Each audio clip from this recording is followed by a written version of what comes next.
Да, се враќаме во студиото, како што најавивме, тука е господин Атилија Николовски од партијата на пензионери. Господине Николовски, добро дојдовте во студио 10. Добро ја најдов и благодарам на поканата. Кога ќе почнеме со вас со ова што се случува околу пензионерите, ќе зборуваме за политичката ситуација, за сето она што е актуелно се разбира. Власта се пофали дека над 340.000 пензионери во државата добиваат за 2.500 денари повисоки пензии, покачувањето е линеарно за сите пензионери, вела дека ова е големо подобрување за разлика од порано. Вас ве прашам дали е така? Прво благодарам на прашањето, прашањето е многу интересно, вака не само за Македонија, него и за регионот. Ние како партија на пензионери го поддржавме ова решение, меѓутоа како ad-hoc решение. Затоа што државата е должна да ја обезбеди на пензионерите пристоен и достоен живот во нивната за време на целокупното нивно старење. Ние стварно имаме еден голем дисбаланс измеѓу минималната пензија и минималната плата, измеѓу просечната пензија и просечната плата. Тој дисбаланс беше веќе доста нарушен и со ова линеарно зголемување тој дисбаланс се намали и сега за прв пат после 15 или 16 години имаме просечната пензија да е 60% од просечната плата, за што се партијата на пензионери цело време залагаше. Минималната пензија сега околу 70% односу на минималната плата, за што се исто така ние залагаме. Меѓутоа на долгорочен план оваквото решение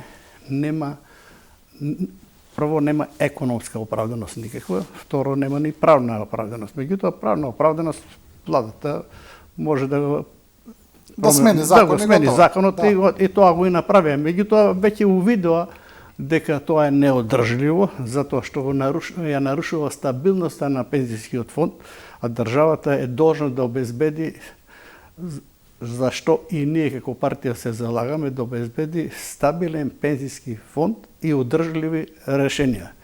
Го увидува таа грешка, или како да кажам, дека тоа неодржливо, тоа имаше реакција од Меѓународниот монетарен фонд и од 1 септември се враќа старото решение. Сега, ние како партија согледавме, а мислам дека и пензионерите и граѓаните согледа, дека и овој модел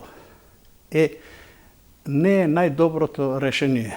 50% од расот на платите и 50% од трошоците на живот. Затоа што секој пат тој сооднос не е поволен за пензионерите, затоа што пензијата не смее односно пензионерот не смее да изгуби неговата куповна моќ.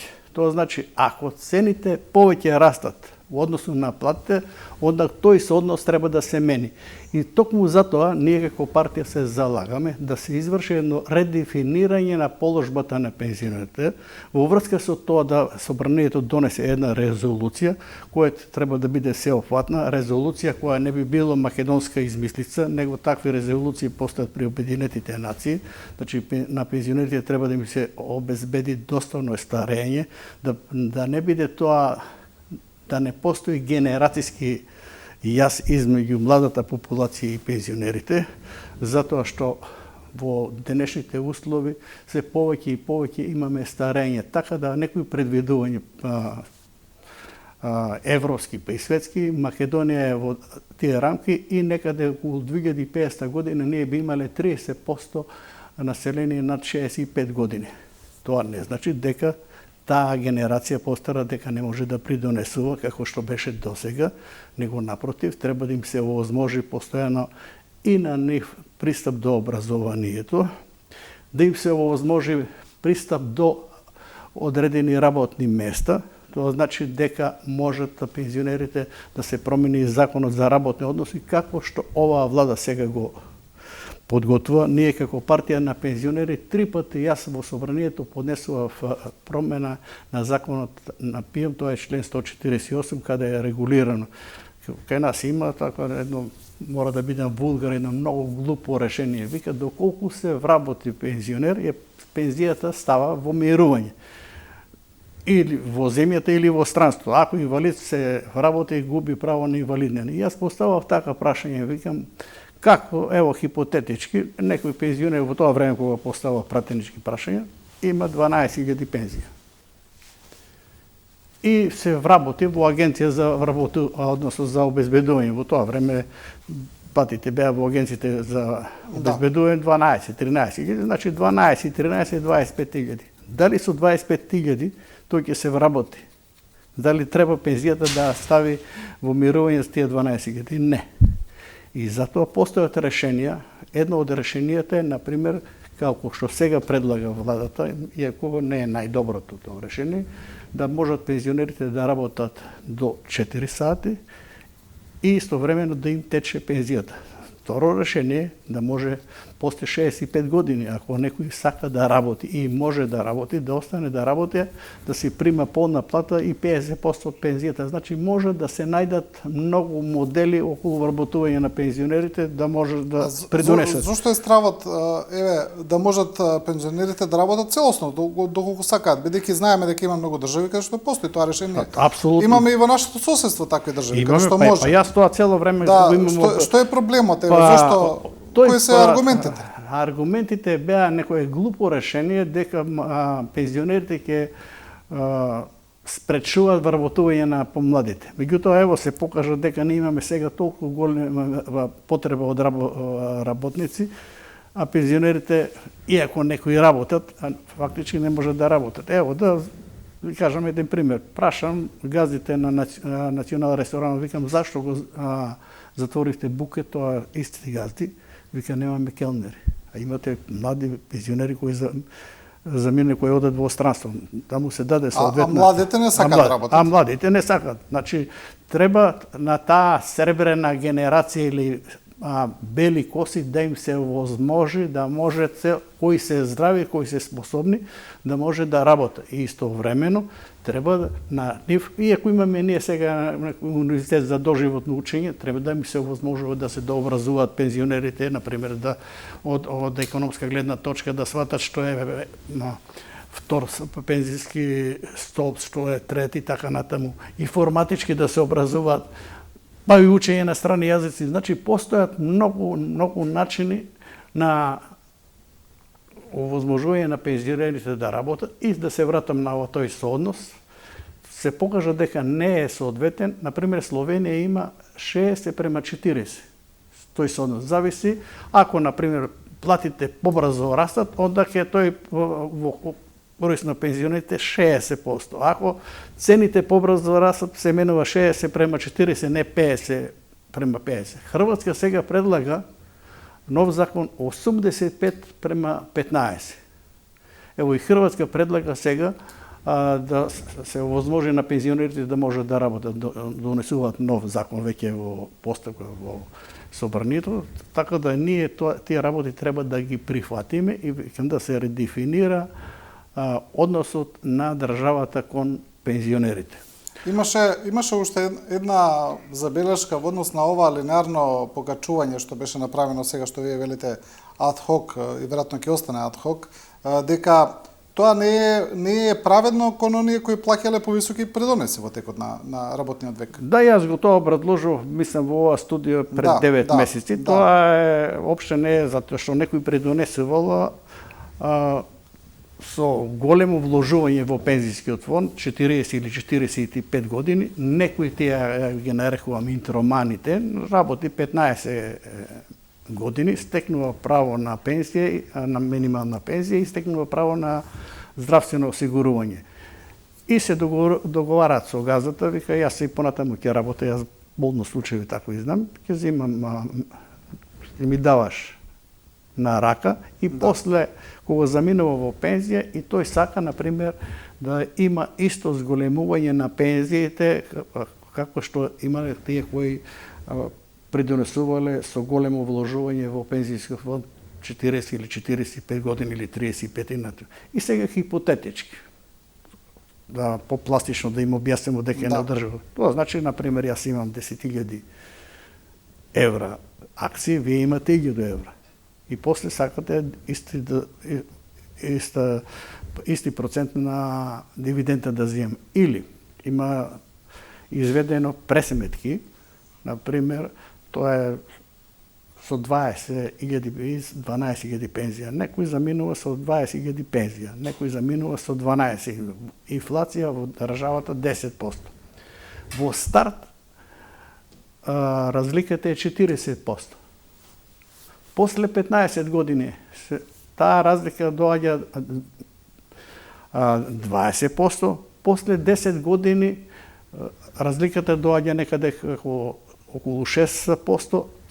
Со тек на времето, тоа значи дека универзитетски професор или некој поранешен министер треба на крај да имаат иста пензија како земјоделец ако подолго време живеат. Иначе овака морбидно ќе нас во просек сега на животот е 72 години, така да не користат многу сите долго пензија. Да. И исто така ние се залагаме да се промени и процентот на семејна пензија. Сега е 70%. Ние предлагаме да тоа биде на 80%. Во некои земји има и 100%, затоа што трошиците остануваат исти. И има многу, например, околу здравствената заштита, например, предлагаме промена околу матичниот лекар. Например, летно време пензионерите одат на село. Може да се задржува 3 месеци. Зашто да нема матичен лекар и во соодветната општина каде што оди? Се бореме за зголемување на листата за позитивни лекови. Оваа влада сега успеа да поправи оваа ситуација, иако беше, да бидем искрени, претходната влада беше веќе тоа решение беше готово, затоа што ние беме единствена земја во Европа каде што позитивната листа не беше променета на 15 години. Како партија исто така многу оштро реагираме околу цените на лековите.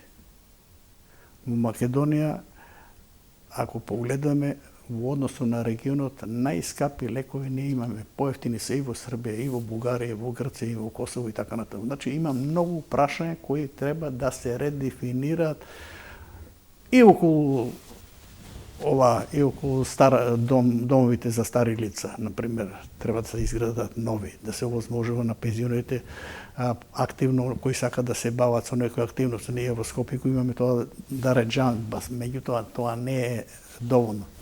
Приватните пензионерски домови треба да се контролира дали се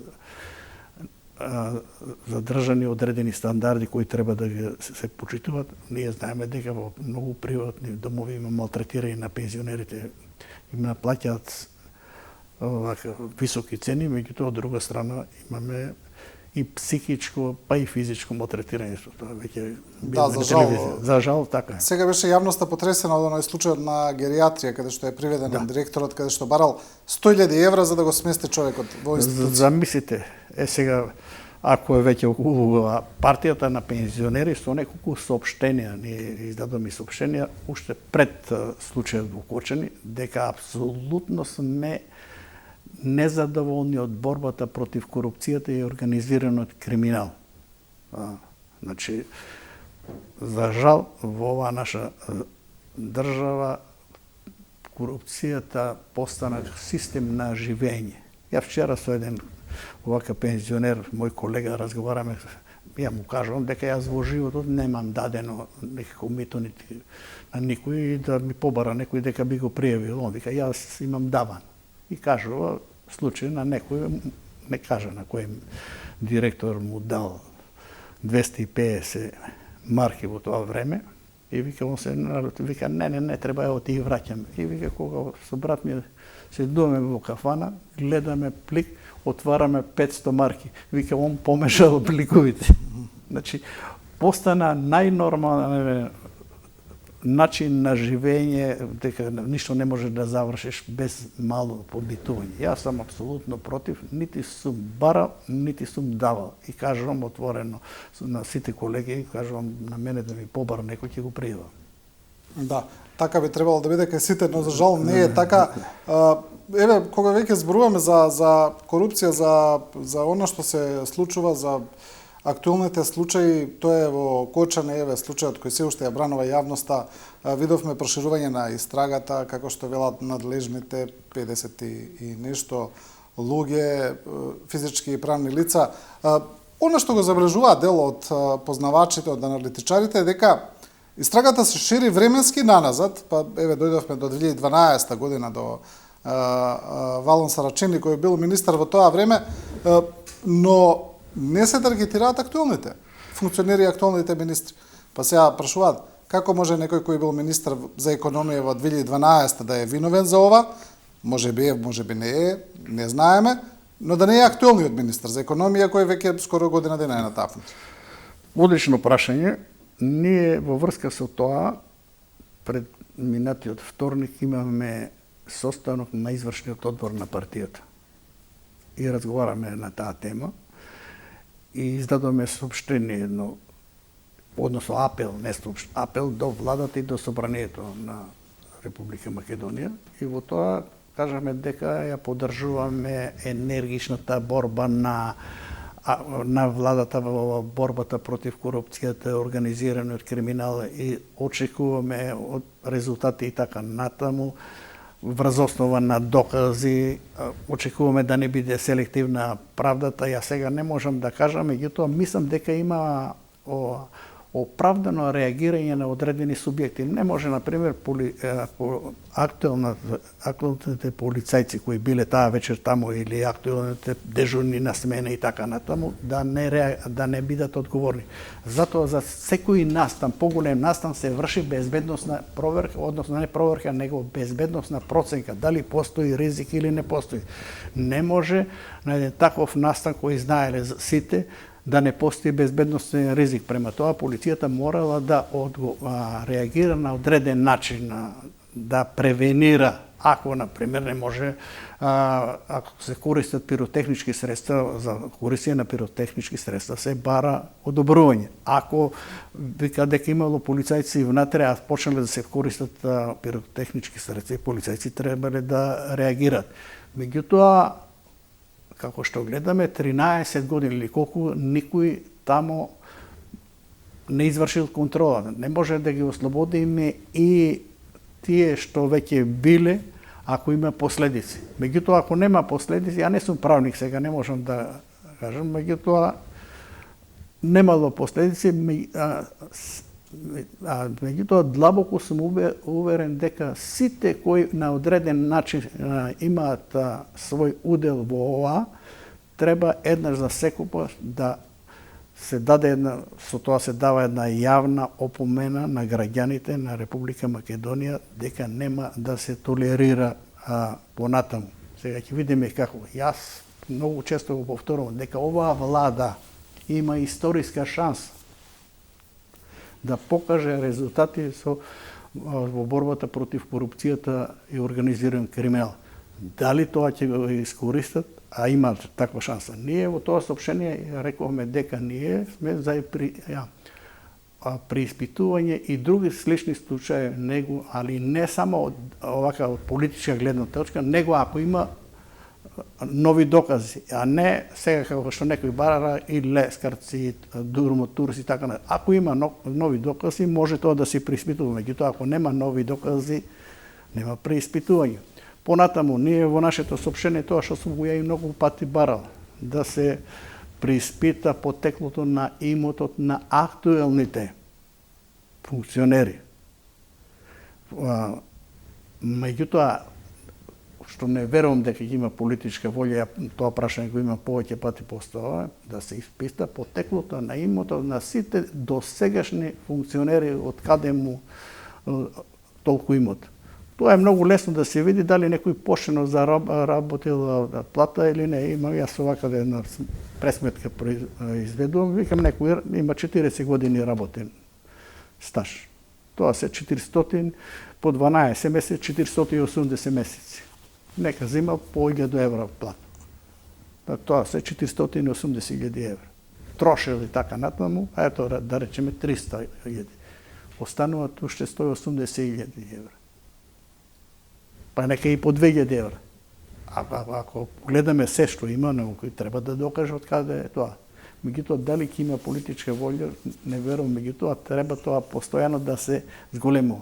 Исто во тоа соопштение односно апелираме до владата, до пратениците да се донесе закон за минимална пензија, зашто ние многу инсистираме околу тоа донесување на тој закон за минимална пензија. Да, имаме минимална плата, немаме минимална пензија. Ако ние имаме закон за минимална плата и ако има одреден сооднос, ние владата има можност да повремено реагира и тој сооднос да го одржува. Пари за тоа има, некои постават од каде пари. Пензискиот, односно владата секој пат партиципира во ПИОМ. Да. Тие пари кои партиципира владата, тие пари може да влие на да нема таков дисбаланс, да се рачекорово измеѓу минималната плата и минималната пензија. Но тоа не е нормален. Ние тоа сме го прифатиле некако како нормална појава одамна е така, да душа не е тоа нешто ново, дека владата партиципира во ПИОМ, дека ПИОМ не е само одржлив фонд, но тоа ако сме се навикнале не знаеш дека е нормална ситуација. Тоа не е нормална ситуација ако сега веќе гледаме зашто е ПИОМ во после осамостојувањето, односно променувањето на нов систем, во тоа време 15% од акциите во државата ги имаше ПИОМ. Меѓутоа каде отидоа пари, тие ги се потрошија, така да ПИОМ не може сам да се одржува никако без партиципација на државата, иако ние не сме единствена држава. Нема држава која не партиципира во ПИОМ, меѓутоа зависи каде и колку. Ова сега моментално, односно да кажем, ова актуелната власт наследи 33% минус во ПИОМ. Меѓутоа, претходната влада, кога дојдоа на власт, беше минус, фондот беше во 49%.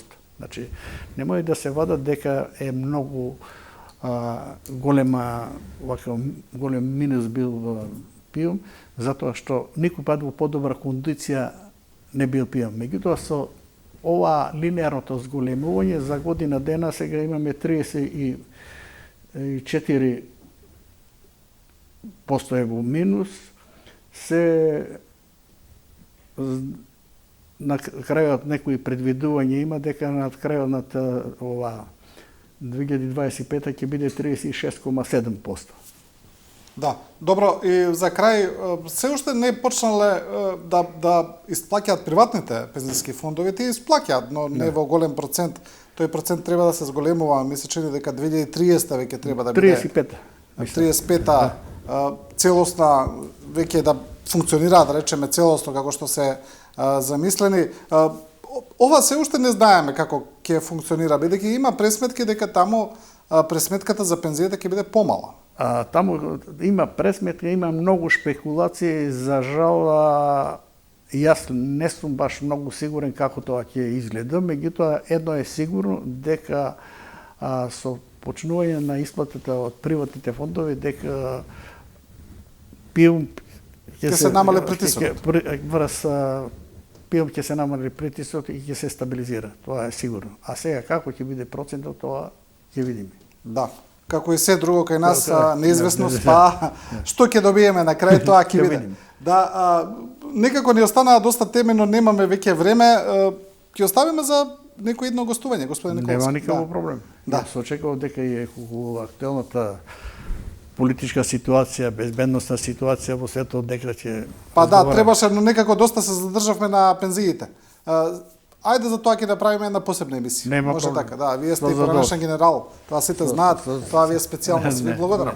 Благодарам и јас. И со ова го завршуваме ова студио 10, почитувани гледачи, ви благодариме на вас на вниманието и на довербата. Останете со програмата на телевизија 24.